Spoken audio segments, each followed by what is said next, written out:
Le Cameroun vient de racheter Eneo pour 78 milliards de francs CFA.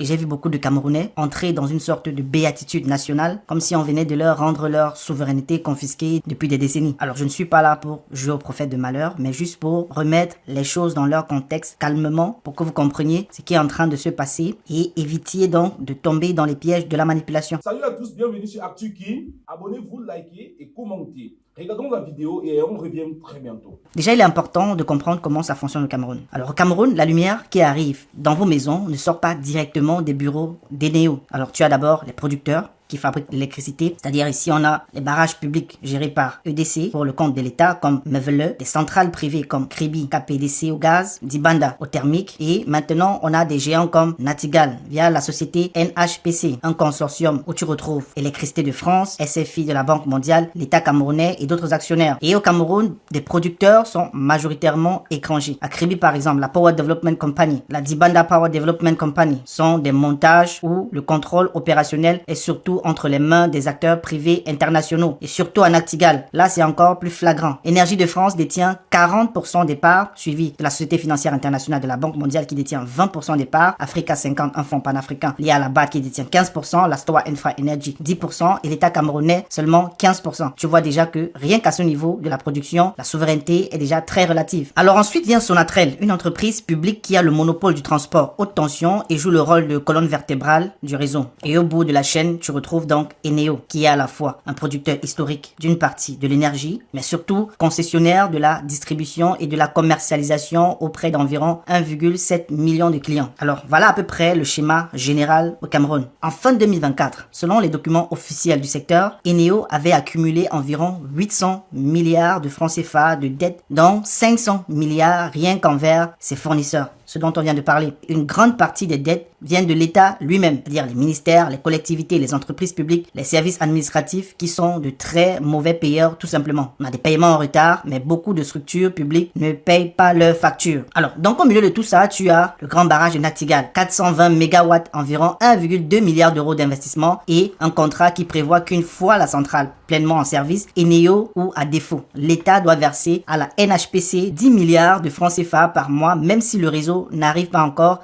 à écouler toute l'énergie produite. On a vu l'État notamment aller emprunter 100 milliards de francs CFA de crédit auprès des banques locales pour garantir le paiement lié à ce barrage. Et c'est là qu'il faut bien comprendre ce qui vient de se passer juridiquement. Alors, Artis qui est en train de vendre ses parts, vend ses actions à une société qui portait déjà 800 milliards de dettes. Dans une opération classique de ce type, le vendeur encaisse le prix de ses parts, dit merci et s'en va tout simplement. L'acheteur donc hérite de la société telle qu'elle est, avec son bilan, ses dettes, ses arriérés, ses obligations contractuelles. Et si ça veut dire que l'État met environ 78 milliards de francs CFA sur la table pour reprendre Eneo, et derrière, il doit composer avec un passif de 800 milliards de francs CFA vis-à-vis des fournisseurs, plus les engagements lourds comme Natigal, où de toute façon, il est déjà garant en dernière instance. On parle là d'une exposition potentielle de l'ordre de 878 milliards de francs CFA, sans même compter les nouveaux crédits qu'il faudra lever pour refinancer, recapitaliser et investir dans le réseau. Alors, la question devient simple. Comment quelqu'un qui lui-même est à l'origine d'une bonne partie de la dette par ses impayés, ses tarifs politiques, par son absence de discipline budgétaire, peut présenter le rachat d'Eneo comme une solution miracle et un regain de souveraineté. Je ne dis pas que reprendre Eneo en main est forcément une mauvaise idée, une mauvaise chose. Mais moi, personnellement, j'avoue qu'après 43 ans, je n'y crois plus du tout. Donc, une fois de plus, on essaie de vendre l'idée d'un regain de souveraineté aux plus naïfs, pendant que les vrais chiffres, eux, racontent tout simplement